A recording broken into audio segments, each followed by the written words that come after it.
ইন্নাল হামদুলিল্লাহ ওয়াসসালাতু ওয়াসসালামু আলা মান লা নাবিয়্যা। শুরুতেই স্বাগতম জানিয়ে শুরু করছি আজকের এই পর্ব। আজকের এই পর্বে বিষয় হলো মহাযুদ্ধে মুসলমানদের আশ্রয় স্থল কোথায় হবে। আমাদের আলোচনা করতেছিলাম ইমাম মাহদির আসার পূর্বে কি কি লক্ষণীয় বিষয় আছে এ সম্পর্কে। এর মধ্যে একটি বিষয় হলো মহাযুদ্ধে মুসলমানদের আশ্রয় স্থল কোথায় হবে। হযরতে মাকহুল রহমতুল্লাহি আলাইহি বর্ণনা করেন, আল্লাহ রাসূল সাল্লাল্লাহু আলাইহি ওয়াসাল্লাম বলেছেন, মানুষের জন্য তিনটি আশ্রয়স্থল আছে। এক, আস্তাকিয়ার ওমকে যে মহাযুদ্ধ তাতে আশ্রয়স্থল হবে দামেস্ক। দাজ্জালের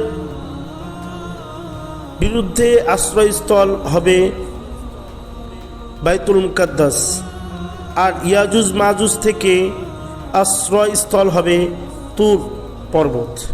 এ বর্ণনাটি মুরসাল, তবে আবু নুয়াইম এই হাদিসটি মুহাম্মদ ইবনে আলী ইবনে হুসাইন ইবনে ফাতেমা বিনতে রাসূল সাল্লাল্লাহু আলাইহি সাল্লাম এই সূত্রেও বর্ণনা করেছেন। এই হাদিস দ্বারা প্রমাণিত হচ্ছে মহাযুদ্ধ ওমকে সংগঠিত হবে। এটি সেই ওমকে যা আমরা আমাক, যেটি হালবের সন্নিকটে অবস্থিত। এ সম্পর্কে হযরত আব্দুল্লাহ ইবনে বুশর থেকে বর্ণিত, আল্লাহ রাসূল সাল্লাল্লাহু আলাইহি সাল্লাম বলেছেন, মহাযুদ্ধ ও কুস্তুনতুনিয়া জয়ের মধ্যখানের সময় যাবে 6 বছর। 7ম বছরে দাজ্জাল আত্মপ্রকাশ করবে। মহাযুদ্ধ ও কুস্তুনতুনিয়া সম্পর্কে জয় সম্পর্কে দুটি বর্ণনা এসেছে। এক বর্ণনায় 6 মাসের ব্যবধানের কথা বলা হয়েছে, অপর বর্ণনায় 6 বছর।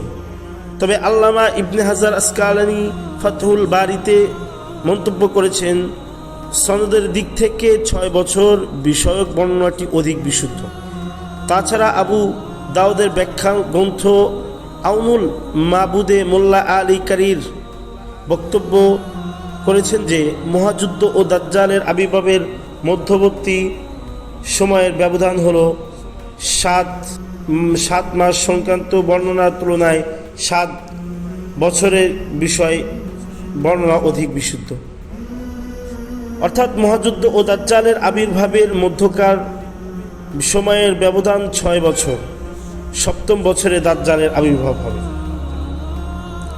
হযরতে নাফে ইবনে উকবা রাদিয়াল্লাহু তাআলা আনহু বর্ণনা করেন, আল্লাহ রাসূল সাল্লাল্লাহু আলাইহি ওয়াসাল্লাম বলেছেন, আমার অবর্তমানে তোমরা জাজিরাতুল আরবে যুদ্ধ করবে, ফলে আল্লাহর এই অঞ্চলটিকে বিজিত করবেন। তারপর তোমরা পারস্যে যুদ্ধ করবে, আল্লাহ তাকেও বিজয়ী করবেন।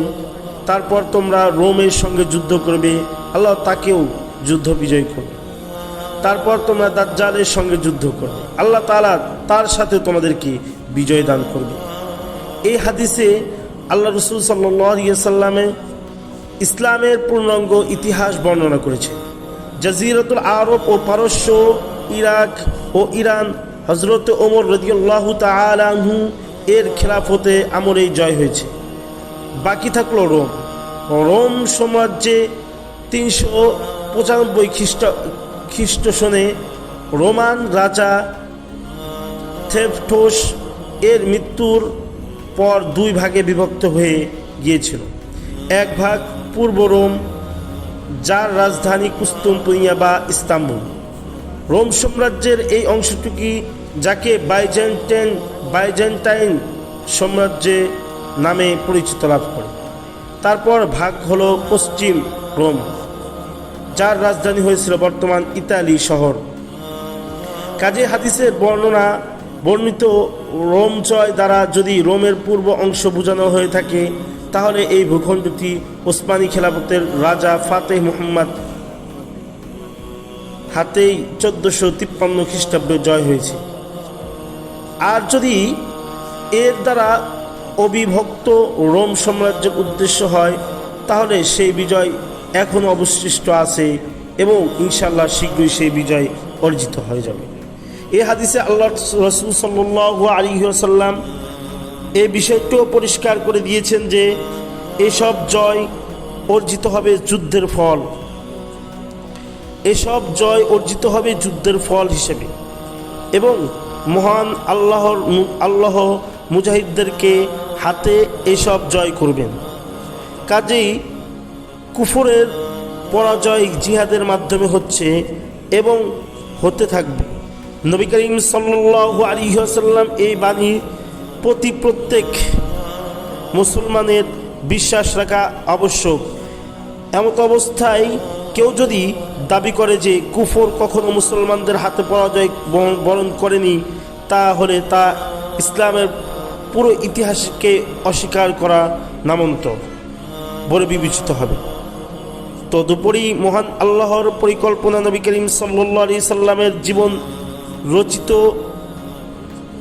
জীবন চরিত্র ও সাহাবায়ে কেরাম রাদিয়াল্লাহু তাআলা আনহু এর অগণিত জীবনের কুরবানির সঙ্গে তামাশা বলেও পরিগণিত হবে।